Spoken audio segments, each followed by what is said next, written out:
To nesmí hlavička.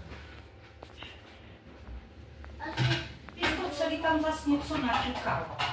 Ty seš jak děda, ty musíš všechno poťukat, pomačkat. Kdyby si vůbec toto líbí. Já taky přijde nějakou moc.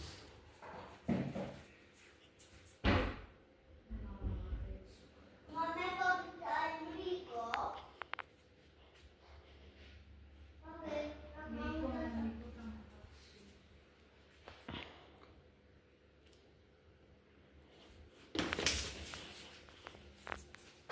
Já nevím. Udělám se s tebe zjevím. Ty seš pomocný. Celý mě to tady prdneš.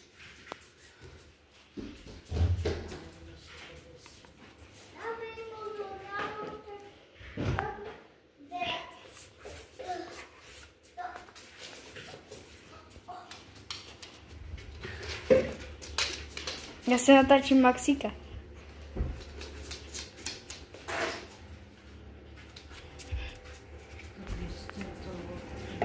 Já nevím.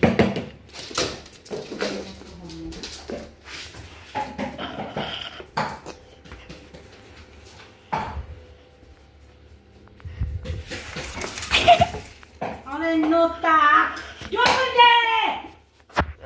Maxi, co jsi to udělal?